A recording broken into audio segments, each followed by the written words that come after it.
Merhaba, kanalıma hoş geldiniz. Palyaço oyuncak yapacağız bugün birlikte. Çok zevkli bir çalışma. Özellikle şu renk geçişleri. Ben size onların da nasıl yapıldığını, nasıl muntazam bir şekilde bu renk geçişlerinin kaybolduğunu hepsini göstereceğim. Instagram hesabım Tezcan_Nagihan. Eyle yazıyorsunuz Nagihan'a. Orada ayrıntılı bir video da attım. Takip ederseniz de sevinirim. Eski hesabım şu an ulaşamıyorum. Onda bir sıkıntı oluştu. Yeni Instagram hesabım açıklamalar kısmına da atacağım linkini. Oradan da yaptığım çalışmaları, ayrıntıları, teknikleri görebilirsiniz. Gerekli malzemelerim Nako Pırlanta, gene ben Alize Cotton Gold kullandım. Sadece şu ayak kısmında Nako Pırlanta vardı elimde. Orayı sert böyle ayakkabılarda güzel duruyor. Onu kullandım. Tulumu için ayrıyeten bir renk. Yine elinizde olan ipleri değerlendirebilirsiniz. Benimki Alize Cotton Gold. Şu yüzü falan ten rengi. Saçlarını açıklama yapacağım. Saçlarında ben biraz daha ince bir ip kullandım. Gazzal. Daha hoş durdu. Ama bu çalışmamda da farklı bir ip var elimde. Biraz daha kalın. Hem görün nasıl duruyor diye. Onu kullanacağım. O da Eylül markası bir ip. Gözleri 12 milim. Bir tık üstü olabilir. İşlemek için siyah ip, içerisini doldurmak için elyaf. Şöyle bir de keçe pomponlar var ya da kendiniz de temin edebilirsiniz. Böyle bir şeye ihtiyacım var. Hep birlikte kafa yapımıyla ilk bölümde başlayacağız yapımına. İyi seyirler. Şöyle ben hemen size boyunu söyleyeyim, onu unuttum. Şöyle başını şapkasını saymıyorum. 25 santim. Şapkasıyla sayarsak bir 27-26 santim falan boyu. 27 santim şapkasıyla birlikte. Onu da söylemiş olalım. Ve başlayalım. 3 numara, eliniz çok bolsa 2,5'da kullanabilirsiniz. Sihirli halka yapıyorum. Başıyla başlıyorduk. Ten rengimizi aldık. Sihirli halkanın içerisine 6 tane sık iğne ile başlıyorum. 1 2 3 4 5 ve 6. Kapattım küçük ipimle. İlk sıraya kaydırma yaparak birinci sıramı bitirdim. İkinci sıramıza geçiyoruz. İşaret ipimizi koyduk. Hepsine çift batıyorum. İkinci sıramda yapmış olduğum bütün sık iğnelerin hepsine çift batarak ikinci sıranın sonunda 12 adet sık iğne sayısına ulaşacağım. Hepsini çift batalım. 6 tane sık iğnenin her birine aynı boşluğa 2 kere batıp çift yapıyorum. 12 adet de sık iğne sayım oldu.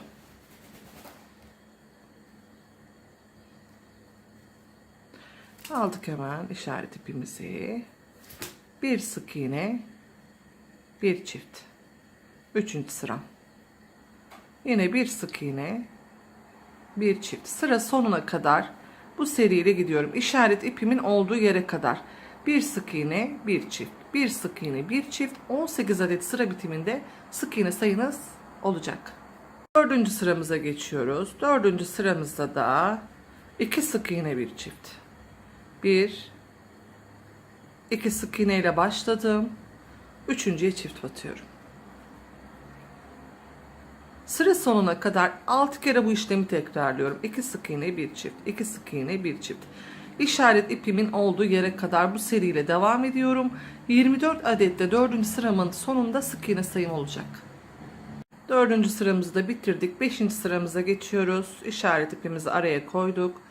5. sıramızda da 3 sık iğne ile başlıyorum. 1 2 3 sık iğne, bir çift. Burada da 3 sık iğne, bir çift, 3 sık iğne, bir çift, 3 sık iğne, bir çift. 6 kere bu işlemi tekrarlıyorum sıra sonuna kadar. 30 adet sık iğne sayım olacak. Tek tek anlatmayacağım arkadaşlar. Bundan sonra 6. sıraya geçiyoruz. 4 sık iğne, bir çift, 36 adet sık iğnemiz olacak. Bu şekilde 4 sık bir çift, 5 sık bir çift, 6 sık bir çift, 7 sık bir çift, 8 sık bir çifti de yapıyoruz. 9. sıramıza denk gelecek 8 sık iğne, bir çift. 8 sık iğne bir çifte kadar arttıralım. 60 adet de sık iğne sayımız olsun. 10. sırayı anlatacağım. Ben bunu şimdi yazı olarak size sayılarını da atacağım. Yani sistem bu. Her sırada birer sayı arttırarak arttırma yapıyoruz. Bu 3 ya. Bundan sonra 4 sık bir çift. Ondan sonra 5 sık iğne bir çift. Ta ki 9 sık iğne bir çifte kadar 9. sıramıza denk geliyor. 60 tane de sık iğne sayınız olacak. Ben şimdi yazılı olarak da atıyorum size. Arttırmamızı yapalım.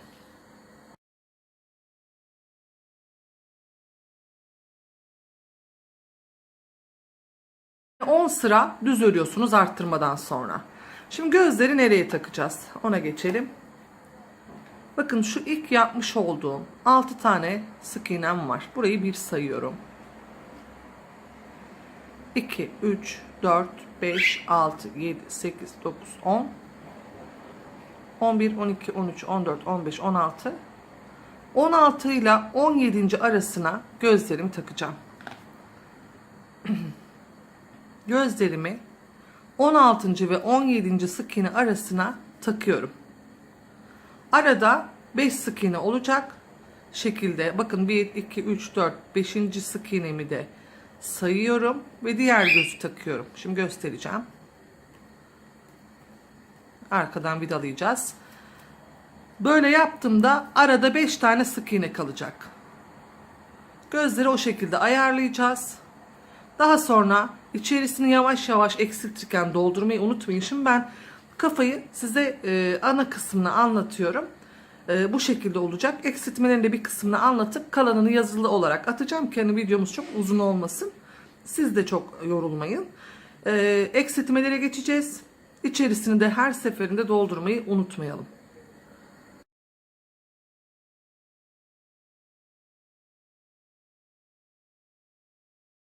Peruk yapımına geçiyoruz arkadaşlar. Ben bu sefer Eylül diye bir ip kullandım. Elimde vardı, sarısı hoşuma gitti. Ama diğer başta Gazzal kullandım. Alize Cotton Gold varsa o da olur. Bu sefer sarı bir ton. Yine bakın peruk yapımıyla başlayıp bukleleri o şekilde yapacağım. Sihirli halkaya 6 tane sık iğne ile başlayalım. 1 2 3 4 5 ve 6. Kapattım sıramı. İlk sık iğneyi kaydırma yaparak birinci sıramı yaptım. Yine bir işaret ipi temin edeceğiz. Bu ip biraz katlı bir ip. Yeni başlayan arkadaşlar daha katsız ip kullansın. Alize Cotton Gold, Gazzal olabilir.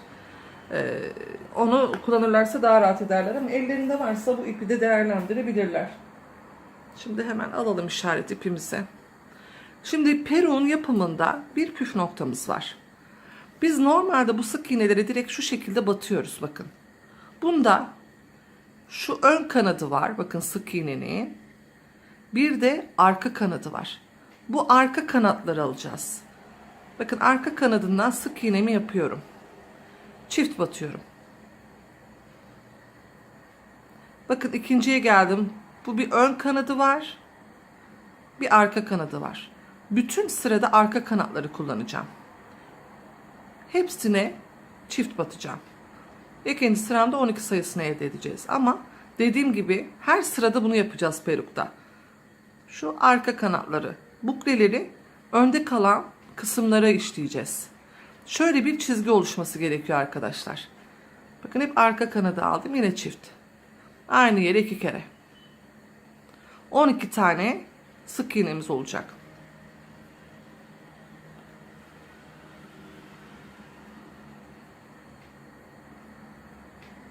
Şöyle bir görüntü olması gerekiyor. Buklelerde şunları kullanacağız çünkü. Şimdi aldım işaret ipimi bakın hemen koydum. Yine arka kanattan bir sık iğne ile başlıyorum. Yanına geçtim. Çift. Yine arka kanatlar alıyorum. Bu çok önemli. Burayı atlamayın. Yine arka kanattan bir sık iğne. Yine bir çift.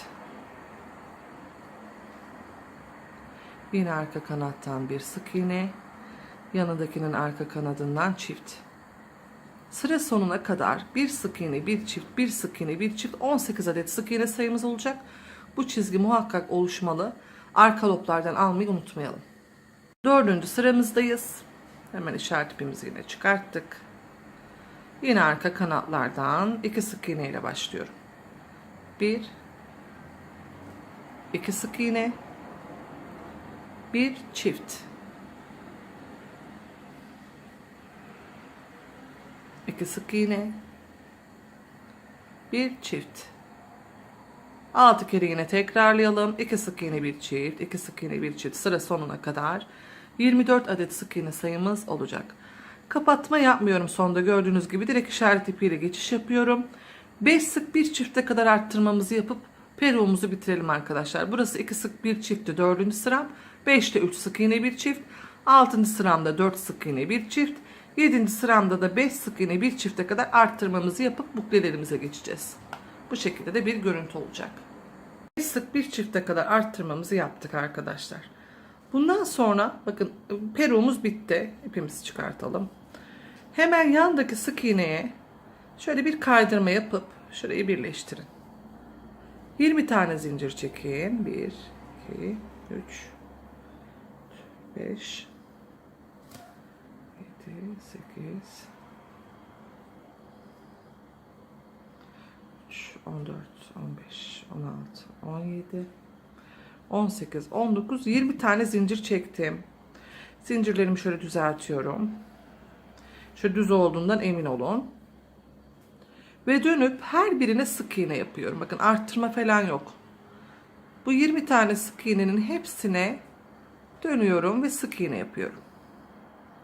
Birer tane. Sıra başına kadar.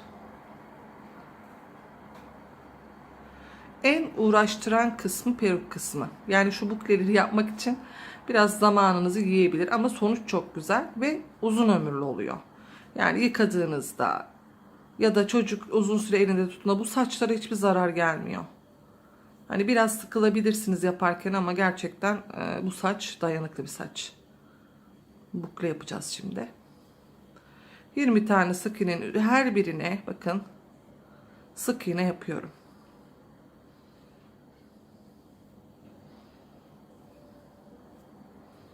Evet. Şimdi hemen bakın yanındaki sık iğneyi bir yanındakine kaydırma yaptım. Yine bir yanındakine de kaydırma yaptım. Bunu arada 3 de yapın, arada 2 yapın. Ben öyle yaptım. Şimdi 2 tane kaydırma yaptım. Bazı yerlerde 3 de yaptım. Yani 2 ya da 3. Ve her sık iğneyi tamamladığımda şu şekilde kıvırıyorum. Bunu her yaptığınızda tek tek yapın, sonra zorlanırsınız. Şu şekilde şöyle kıvıttırıyorum. O zaten şekil alıyor. İsterseniz şöyle uçtan başlayalım, daha güzel olur. Bakın şöyle kıvıttırıyorum. Her yaptığınızda yapacaksınız. O sonra da şekil vereceğiz tabii ki saçlara. Şimdi yine 20 zincir. 1, 2, 3, 4, 5, 6.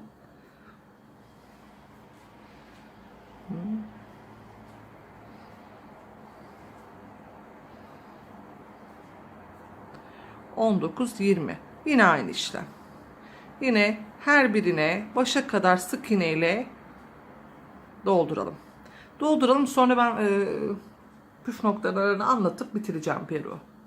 Yine doldurdum. Yine yandaki sık iğneye battım. Birinci kaydırmam. Yine yandakine, bir yandakine ikinci. Burada da 3 kaydırma yapalım.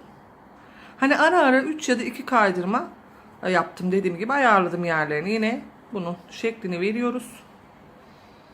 Şöyle kıvırıyoruz. Ve daha sonra hani bukleyi yaptıktan sonra 20 zincir çekip yine dönüyorum. 20 sık iğne. Hep aynı sistem. Arada 2 kaydırma. Bütün etrafı bu şekilde buklelerle dolduruyorum.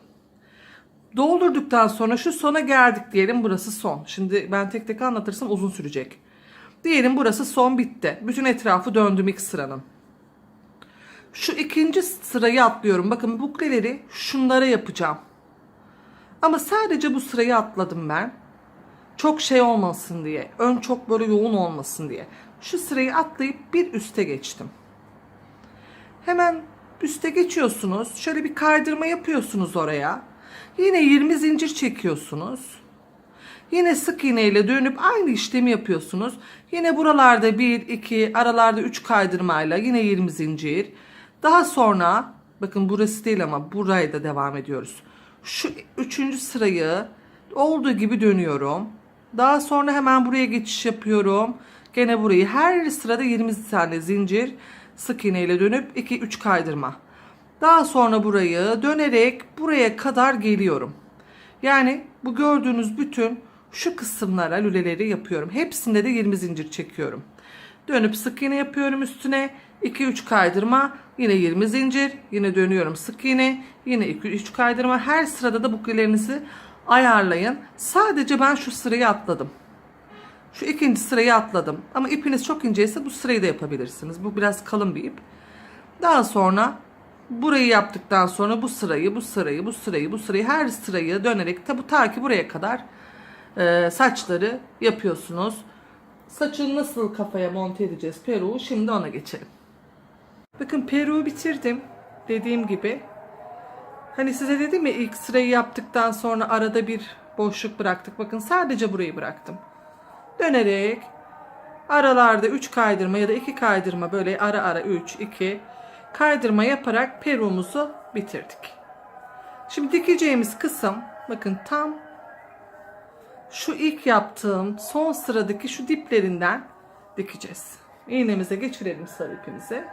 Dikeceğimiz kısım tam şöyle tepeden, zaten saçlar indiği için güzel duruyor. Gözlerden 1, 2, 3, 4, 5, 6, 7, 8, 9. sıraya çakıştırmışım. Tam şu göz hizasından 1, 2, 3, 4, 5, 6, 7, 8, 9. Hemen alıyoruz peruğumuzu. Ön arkası zaten aynı. Şöyle bir oturtturuyoruz. 1, 2, 3, 4, 5, 6, 7, 8, 9. 9. sıranın bitimine öncelikle şöyle bir iğnemi monte ediyorum. En önde yalnız arkadaşlar. Her yerde 9 sıra saymayacağız. Şimdi anlatacağım. Daha sonra bakın tam bu ipimi geçirdiğim yere çakıştırdım peruğumu. Ve en sondaki sık iğneleri kullanarak dikeceğim. Dikerken biraz çekeceğiz. Bu orta yaptığımız peruk kısmını. Bakın. Tam şuralara batıyorum. Daha sonra başın herhangi bir yerinden çıkıyorum. Şu bükleleri biraz takılabilir. Onda biraz dikkatli olursanız şöyle takılmasın. Ve şöyle çekiyorum. Yine aynı yere gitmek için çıktığım yerin dibinden yine nerede kaldıysam çıktığım yerin dibinden ipimi bakın çıkarttım.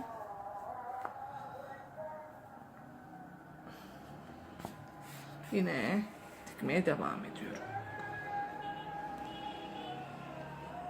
Yine dibine batıyorum. Yine şu ipim gözükmemesi için şöyle iyice çekin. Yine bu dibe, yine herhangi bir yerden çıkartıyorum. Çünkü iğnem de biraz küçük. Böyle daha rahat çalışırsınız.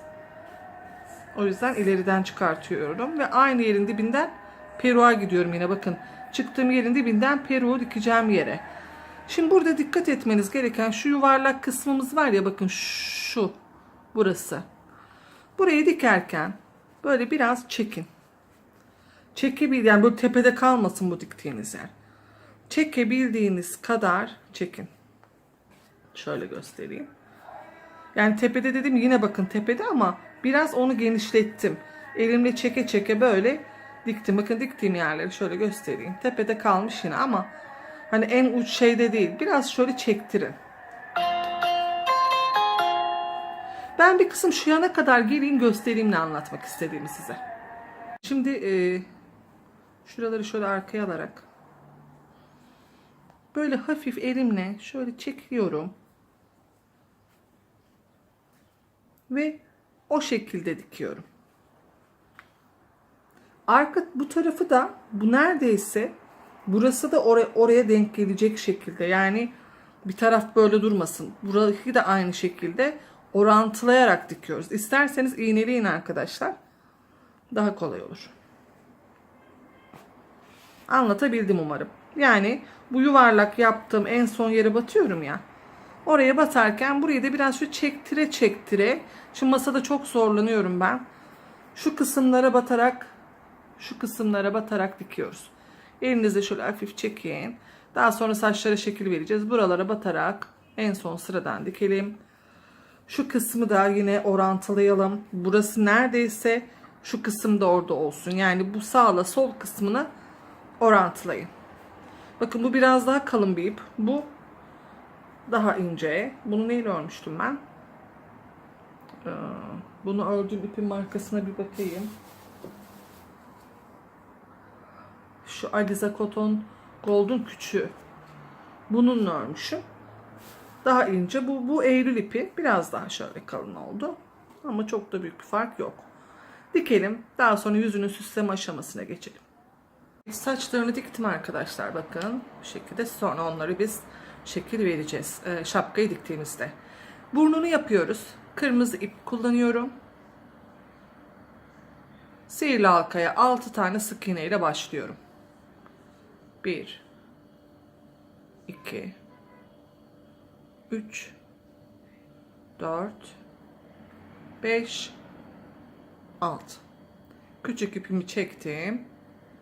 İlk sık iğne batıyorum, yine kaydırmayla birinci sıramı bitiriyorum. İkinci sırada bir sık iğne bir çift yapıyorum.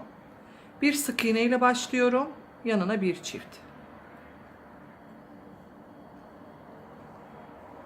Bir sık iğne, bir çift. 3 kere tekrarlıyorum. Yine bir sık iğne ve bir çiftle bitiriyorum. Bu sıramızda 9 tane sık iğnemiz oluyor. İkinci sıramız bir sık iğne, bir çift, 3 kere tekrarladık. Üçüncü sıramızı da 9 tane sık iğneyi düz örerek burnumuzu bitiriyoruz. 9 tane de sık iğne yapıyoruz arkadaşlar. Üçüncü sırada burnumuzu bitiriyoruz. Evet, 9 sık iğne yaptık. Şimdi şöyle ipimi dikecek uzunlukta bırakıp kesip iğneme geçireceğim. Benim ipim, bunda Nako Pırlanta'yı kullandım. Sert bir ip. İnce bir ip kullanıyorsanız içini çok az doldurun. Ben bunda doldurmuyorum çünkü ipim tok bir ip. Ama biraz şöyle pamukla doldurabilirsiniz ipiniz ince ise. Şimdi iğnemize geçirelim. Burnumuzu iki gözün hemen bakın şu hizasına, gözlerin şu altındaki sık iğne ile çakıştırıyorum. En ucunu buraya dikeceğim. Uçlardan batarak bir başa, bir uçlara batarak buraya burnumu dikiyorum. Şöyle kontrollü bir şekilde. Gene nereden çıktıysam onun dibine batın şu şekilde. Yine dikeceğiniz yere gelin. Hani direkt yan yana da şu şekilde de dikebilirsiniz, göstereyim. Hani ben böyle daha rahat dikiyorum. Şöyle kontrollü bir şekilde ortalayarak hemen şöyle sık iğneye battım.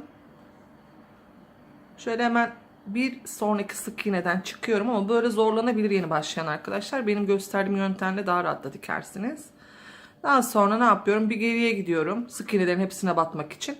O şekilde etrafını dönerek, burnu da ortalayarak hep şöyle kontrollü bir şekilde etrafını dikelim. Diktik. Şimdi siyah ipimizle, bakın ben böyle bu iplerden kullanıyorum. Ama isterseniz etamin ipi, yani etamin yapmak için kullandığınız bu iplerden. İsterseniz kullandığınız siyah ipin katını çıkartarak da kullanabilirsiniz. Ama kalın ip kullanmayın. Yani inceliğiniz şu olsun. Dikiş ipi de kullanmayın. Bu incelikte bir ip. Geçirelim.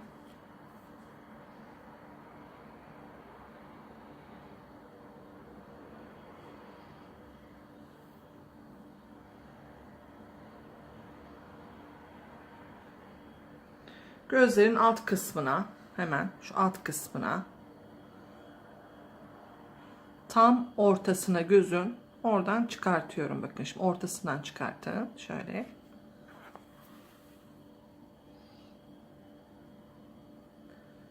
Kaç tane yapmışım? 2. 2 sık iğne aşağı iniyorum. Bakın 1, 2 sık iğne aşağı indim. Yine aynı yerden çıktım. Tepeden girdiğim ilk kısımdan çıkartıyorum.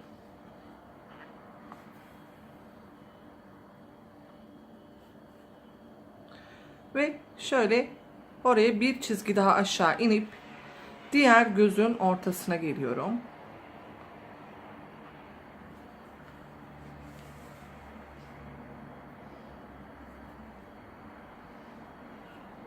Yine 2 sık iğne aşağı iniyorum. Yine aynı işlem. Yine ilk battığım yerden çıkıp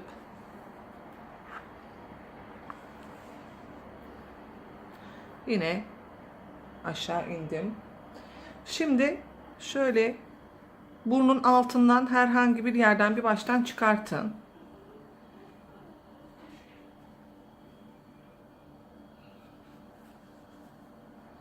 Şu şekilde bir görüntü olacak. Ağız için 2 sık iğne şöyle ortalıyorum. Bakın gene 2 sık iğne aşağı doğru ortalıyorum. Tam ortadan bir çıkartıyorum. Çıkan ipiniz olursa şöyle iğne yardımıyla içeri doğru ittirip temizleyebilirsiniz. Şimdi ne yapıyorum? Şöyle hemen karardan bir ifade, gülme ifadesi vereceğim. Burnun tam çaprazından şöyle çıktım. Yine buna aynı hizada şöyle yine yandan bir çıkın.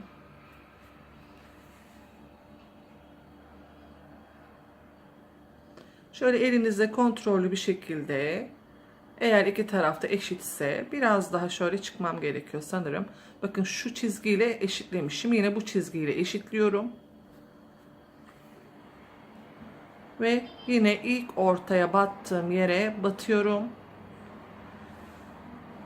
Sonra kirpikleri yapacağım. Yine yukarıdan herhangi bir yerden çıkartın iğnenizi. Biraz daha uzun bir iğne olursa daha rahat olur. Benim biraz küçükmüş iğnem. Bakın şu şekilde bir gülen ifade verdim. Daha sonra hemen şöyle gözün yanından şöyle çapraz bir kirpik çıkarttım. Bu tamamen hani sizin istediğiniz zevke bağlı. İsterseniz birkaç kirpik de yapabilirsiniz. Ben şu şekilde şöyle bir de düz çıkartıyorum. İpimin buraya geçirip hani uzunluğunu kesmemek için şuradan hemen kaşı da yapacağım. Kaşı da yine 2 sık iğne yukarıdan gözün tam hizasından, bakın şöyle 1-2 sık iğne yukarıdan çıktım. Kirpiğimiz bu şekilde. Çıktım. 1-2-3 sık iğneyi sayıp bir tane yukarısına çıkıyorum ve aynı işlemi bakın burada da yapıyorum. Yine bu hizadan çıkartıp şimdi kaşımız bu şekilde ya. Bunu da yine 3 sık iğne aşağı inip diğer gözü işliyorum. Şöyle göstereyim. Bunu da nasıl yaptıysam aynı hizalara denk getirerek kontrollü bir şekilde işliyorum.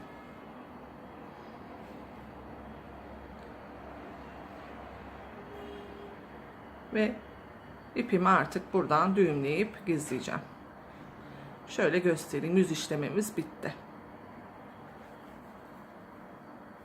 Buradan da düğüm atıyorum.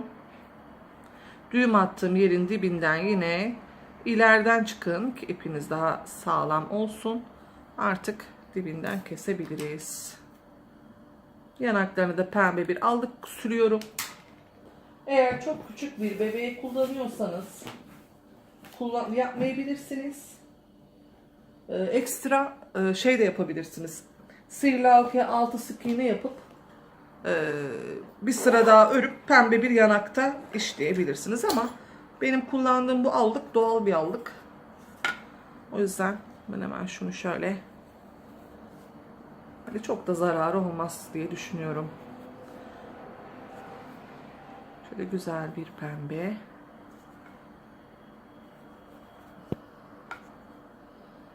Kırmızı kalemin ucunu rende yapıp onu da böyle toz halinde pamukla sürebilirsiniz. Şimdi şapkasını da yapıp başımızı bitirelim arkadaşlar. Saçlar düzelecek şimdi. Şekle sokacağız saçlarını. Normalde şapkasını siyah yaptım bakın bunda. Şimdi bunu daha rahat görebilmeniz için bir ton açık kahverengi tonuyla yapacağım. Hem ayak şeritlerine uysun diye. Şimdi şapkamızı yapmak için yine sihirli halka yapıyoruz.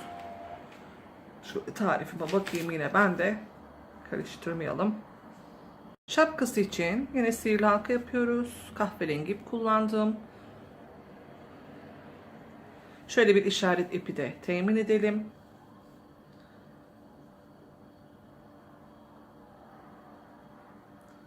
Sihirli halkaya 4 tane sık iğne yapıyorum. 1, 2, 3 ve 4.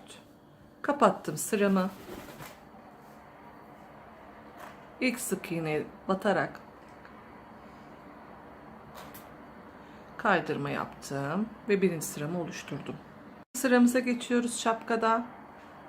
İkinci sıramızda 4 tane yapmış olduğum sık iğnenin her birine çift batıyorum. Bakın birinciye çift battım. Aynı yere çift batıyorsunuz. İkinciye çift batıyorum.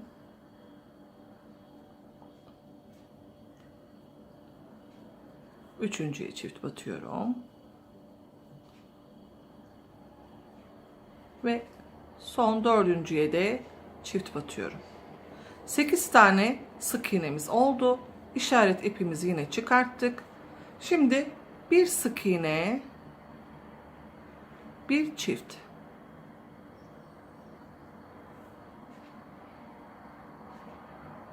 Yine bir sık iğne, bir çift. Sıra sonuna kadar bir sık iğne, bir çift, bir sık iğne, bir çift, 12 tane sık iğne sayınız olsun 3. sıramızın sonunda.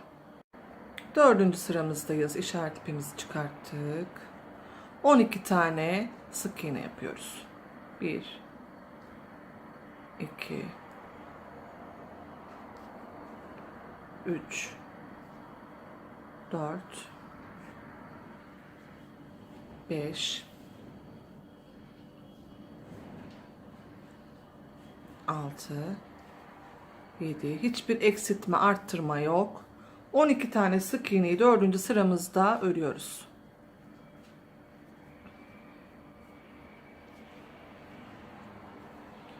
İşaret ipimizi çıkarttık. 5. sıramıza geçiyoruz. 2 sık iğne, 1 2 1 çift. 5. sıramızda da 2 sık iğne, 1 çift, 2 sık iğne, 1 çift serisi şeklinde sıra sonuna kadar gelelim. 16 adet de sık iğne sayımız olsun. Evet, 5. sıramızda da 2 sık, 1 çift, 16 sayısına ulaştık. Şimdi işaret ipimizi çıkartıyoruz. 6. sıramızda 16 tane sık iğne yapıyoruz. 2 3 4 16 tane sık iğneyi hiçbir eksiltme arttırma olmadan 6. sıramızda düz bir şekilde örelim. 7. sıramıza geçiyoruz. 3 sık iğne, 1 2 3 bir tane çift yapıyorum. Sıra sonuna kadar 3 sık iğne, 1 çift, 3 sık iğne, 1 çift, 20 adet sık iğne sayımız olacak bu sırada. 8. sıramızda da hiçbir işlem yok. 20 tane sık iğneyi düz bir şekilde örüyoruz. Yine düz 20 tane sık iğne yapıyoruz. 9. sıramızdayız. İşaret ipimizi yine çıkarttık. 9. sıramızda da 4 sık iğne, 1 çift. 4 sık iğne ile başlıyorum. Pardon. 2 3 4 bir tane de çift yapıyorum. Yine bu seriyle gidiyorum. 4 sık iğne, 1 çift, 4 sık iğne, 1 çift, sıra sonuna kadar 24 adet sık iğne sayımız olacak. Sonra 10. sıramızda düz örelim arkadaşlar bir sıra. Yine ben onu gösteririm. 9. sıramız 4 sık iğne, 1 çift. 10. sıramızda demiştim yine düz örüyorduk. 24 tane sık iğnemi hiçbir eksiltme, arttırma olmadan düz bir şekilde örüyorum. 24 tane sık iğne yapıyorum. Eksiltme, arttırma yok. 11. sıramızdayız. İşaret ipimizi çıkarttık. 5 sık iğne ile başlıyorum. 1 2 3 4 5 sık iğne, bir çift. Yine bu seriyle gidiyoruz. 5 sık iğne, bir çift, 5 sık iğne, bir çift, sıra sonuna kadar. 28 tane de sık iğne sayımız olacak. Son sıramız 5 sık iğne, bir çiftle sıra sonuna kadar şapkamızı bitirelim. Bitirdik arkadaşlar. İşaret ipimizi çıkartıp ipimizi şöyle bayağı bir uzun dikeceğiz ya başa. O yüzden burada biraz şöyle uzun tutun. Başa dikeceğiniz kadar düşünün. Burada da yapmamız gereken şu yarım kalmış görüntüyü düzeltmek için yandaki sık iğneye tığımı içeriden çıkartıp ipimi şöyle çekiyorum. Şimdi burada bir şapkamızın ayrıntıları var. Beyaz bir iple süslendireceğiz. İğnemize beyaz ipimizi de geçirelim. Süsleri yapıp başına dikelim. Beyaz ipimi geçirdim. Şöyle şu boşluklardan batarak ara ara şu 4 tane sık iğneyi kullanıyorum. Bakın battım. Hemen 2 sık iğne geri gittim. 4 tane sık iğneyi kullanarak etamin gibi düşünün, işleyeceksiniz. Şöyle çarpı görüntüsü verdim. Sonra herhangi ileriden yine çıktım. Bakın şu görüntüyü verdim. Şöyle yine şuraya da yapıyorum. Böyle ara ara serpiştireceğim. Daha küçük yapmak istiyorsanız biraz daha bir sık iğneyi kullanarak da yapabilirsiniz. Bu şekilde süslendirme yapacağım. Buraya yapalım, şuraya, tepeye, yana. Bu şekilde dolduralım. Ben şimdi size yerlerini yine gösteririm, işleyeyim. İşleme bu kadar basit. Devam edelim. Bakın bu şekilde böyle ara ara serpiştirerek süsledim. Biraz içerisini şimdi dolduruyorum. Şapkanın ve makas yardımıyla ucuna doğru tepeleme doldurun. Biraz şurada bir boşluk bırakın ki dikerken elyaflarınız iğnenize takılmasın. Şimdi şöyle saçları önce önden şekil verelim. Tam şu tepe kısmına ortaya, ama bukleler içeride kalmayacak. Buraya dikeceğim. Bu sefer saçlarınız da hem sabit oturmuş olacak. Daha düzgün olacak. Bakın ilkinde ben Alize Cotton Gold kullandım. Ya da yarn artla şöyle daha ince oluyor. Bu elimde böyle bir ip vardı. Onu kullandım bu sefer. Tam ortaya şöyle oturtturuyoruz. Bakın tam ortaladım. Bukleleri de şöyle aldım dışarı doğru. Onları elimizde şimdi şekil vereceğiz. Bakın bir uca battım. Şu şapkanın en uç kısmına. Şimdi burada dikerken zorlanırsanız ileriden bir yerden çıkın. Şöyle ileriden bir yerden çıkın. Şöyle çekin ipinizi. Hep ortada olduğundan emin olun şapkanın. Ya da şöyle batın. Şöyle baştan herhangi bir yerden çıkıp, ben masada dikerken hep söylüyorum zorlanıyorum. O yüzden şöyle bir kısmını göstereceğim size, anlayacaksınız zaten. Saçların da buklelerin şöyle içine girmemesine özen gösterin. Şöyle çekiyorum bakın. Yine eğer böyle bir yerden çıktıysanız aynı yerin dibinden şapkayı dikmek istediğiniz yerin ucuna gelin. Bu şekilde buraya dikeceğiz. Ve her diktiğinizde şöyle çekin ipinizi. Dönerek etrafını bu şekilde dikeceğim. Daha sonra şöyle saçları biraz şekillendireceğiz. Ve başımız birinci bölümde bitmiş olacak. Şuraya bir de bir pomponum var. Onu yapıştıracağım. Ben bir dikeyim. Daha sonra pomponu da yapıştırıp birinci bölümümüzü bitirelim. battığımızı diktik. Bakın saçlar daha düzeldi. Ortaya bastırdığımız için saçlarımız da daha düzgün şekle girdi. Şimdi şöyle keçe mi diyorlar bunlara tam bilmiyorum. Şöyle hazır pomponlar var, görmüşsünüzdür. Bunlardan hemen şöyle üstüne yapıştıracağım. Elinizde yoksa yuvarlak bir top örebilirsiniz. Sihirli halkaya 6 tane sık iğne yapın. Daha sonra çift yapın ikinci sırada. 5-6 sıra, pardon 4 sırada düz örün. O şekilde bir pompon yardımıyla da yapabilirsiniz. Şimdi ben çakmak yardımıyla silikonumu yakıyorum. Ben onu şimdi yapımını atacağım hemen size. Eğer elinizde yoksa örgü de olabilir. Atacağım nasıl yapacağınızı. Biraz anlattım ama anlaşılır olmadı. Ben onu atacağım. Hemen şöyle silikonu şuraya yapıştırdım ve tepesine şöyle bastırıyorum. Buraya yapıştırıyorum.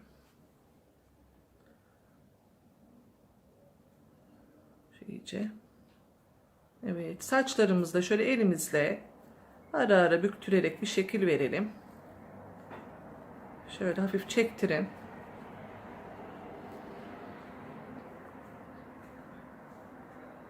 Evet. Şu arka kısmını da. Bakın başımız bitti. Birinci bölümde başımızı yaptık. Anlamadığınız bir kısım olursa yorumlarda yazarsınız. İkinci kısmı ben açıklamalar kısmına linkini de atacağım ikinci bölümün. Videonun en sonunda da görebilirsiniz. İkinci bölümde de ayaklarını, bacaklarını, gövde çalışmasını yapacağız. İzlediğiniz için birinci bölümü teşekkür ederim. İkinci bölümde görüşmek üzere. Hoşçakalın.